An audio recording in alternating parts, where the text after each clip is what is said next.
Kanor. Nandito ka na pala? May ginagawa ka ba? Wala naman. Pakiluto ako nito para magkahigop tayo ng sabaw. Sige.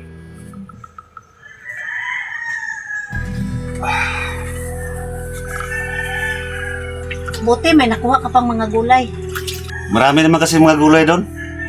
Karamihan sa mga itinanim natin at ipinunla ay nabuhay. Buti naman kung ganun.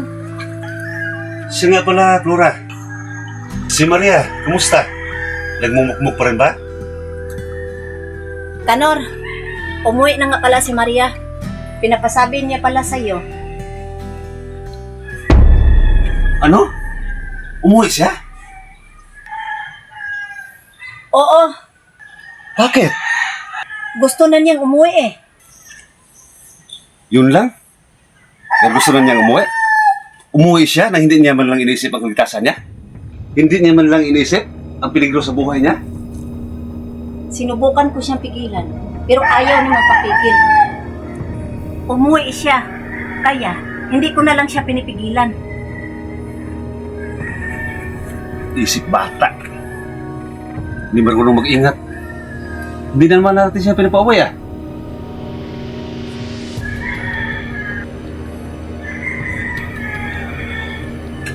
Kanor, hayaan na lang natin siya.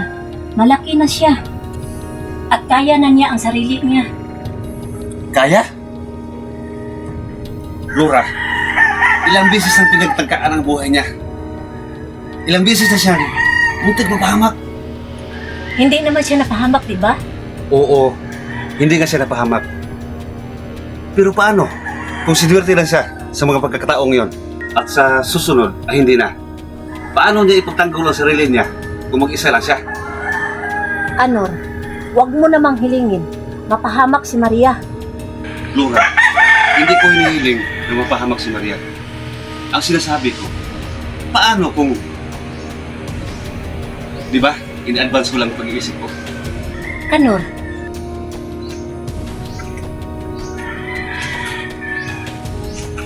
Sige na.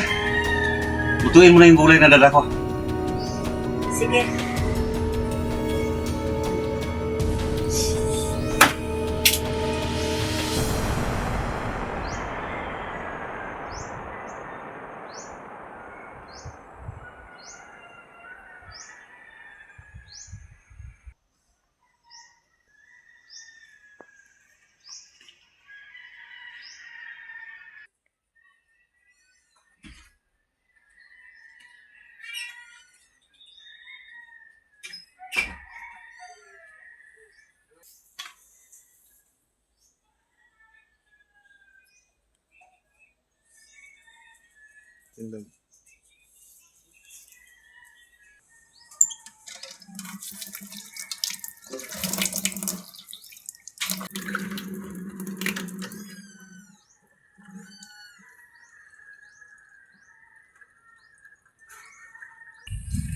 Alam mo, Baltasar, ikaw yung kauna-unahang lalaki na tumulong sa akin.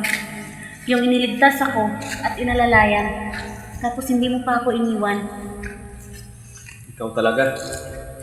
Ganyan talaga siguro kapag naging dati kang pulis. Sanay ka ng tumulong sa mga taong nangailangan ng tulong. Ang bait mo talaga. Ang ganda mo. Ha? Ha? Wala. May sinasabi ka? Hindi ko masyadong narinig. Ang sabi ko, Maga, Maaga? Anong connect nun sa pinag-usapan natin? ang ibig kong sabihin, maaga pa para magbigay ka ng pasasalamat sa akin. Dahil marami pa tayong pagdadaanan dahil hindi pa natin nabawi ang upang. Ah, ganun ba? Oo. Palusot ka pa. Narinig ko ang sinabi mo. Sabi mo, maganda ako. Ha? Narinig niya.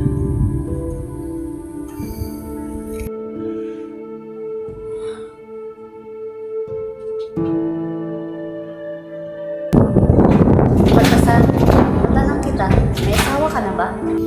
Wala ba? Girlfriend? Wala din. Bakit? Di ba pulis ka? Di ba ang mga pulis ay chicks boy? Hindi naman. Hindi lahat ng pulis, chicks boy. Yung sa bagay, hindi ka ba naghahanap ng girlfriend? Hindi, Maria. Dahil nasa tabi ko na ang gusto ko maging girlfriend. Maria, papayag ka ba kung liligawan kita? Ako? Liligawan mo? Oo, di ba single ka? Oo. Liligawan kita kung okay lang sa'yo. Pag-isipan ko muna. Sige, maghihintay ako sa sagot mo. Bakit siya pa? Bakit siya pa nawala?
Ikutan mo sa likod. Ako nang bala dito. Sige.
Ano?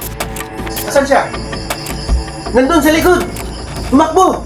Tara, huli natin. Tara!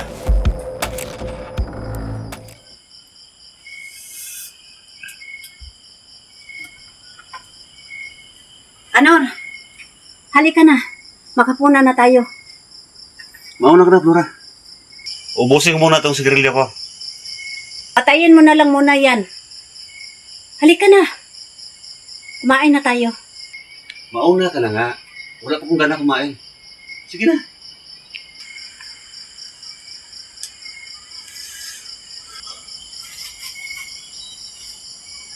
Oh, bakit nandito ka pa? Sige na, mauna ka na. Mamaya na ako. Iniisip mo ba si Maria? Hindi. Alam mo, ang taong labis-labis mag-isip ay nawawalang gana sa pagkain. Hindi ko kasi may iwasan na hindi mag-isip. Iniisip ko ang problema na kinakaharap natin ngayon. iniisip ko kung paano ito matatapos.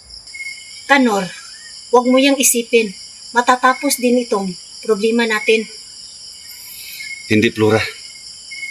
Iniisip ko na ang lahat ng posibilidad at paraan para matapos na ang lahat ng ito. Pero, kahit anumang paraan ang isipin ko, isa lang kahantungan ng lahat. Kamatayan.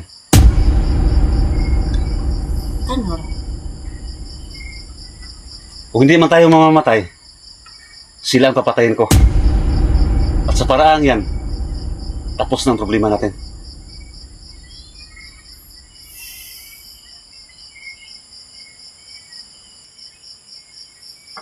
Sige na. Mauna ka na kumain. Susunod ako. sige. Basta sumunod ka ha. Oo.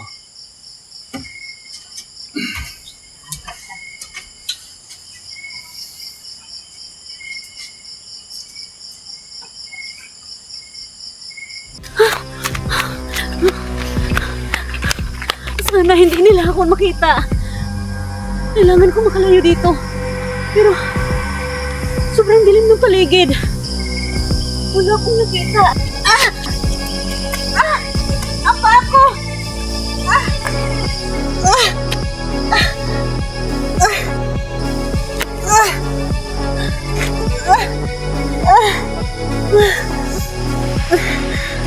Hindi siya maaaring makatakas.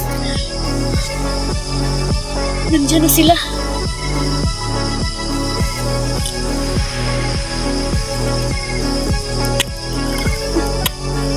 Ay!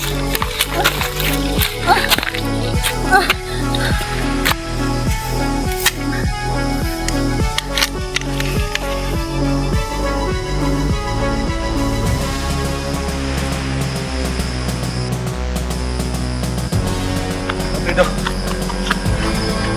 Mauna ka. Okay. Basta. Sige.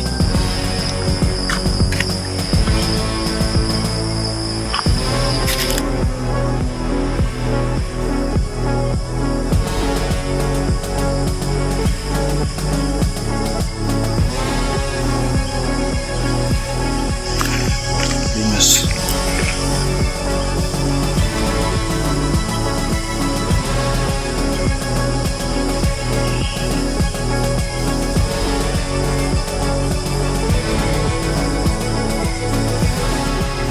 Sean.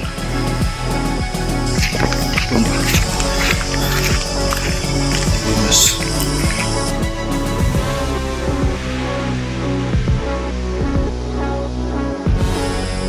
Nakalayo na siya. Kailangan ko makalis dito.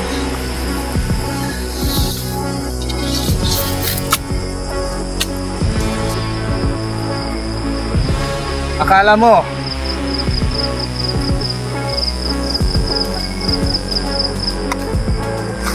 makatakas ka sa amin.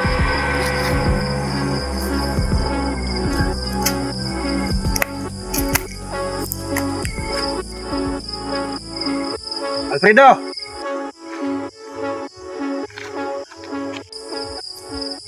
Nahuli ko na siya.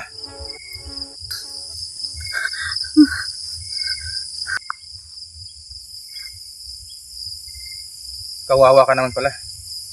Napilay ka. Ano? May balak ka pa rin matubakas? Mister,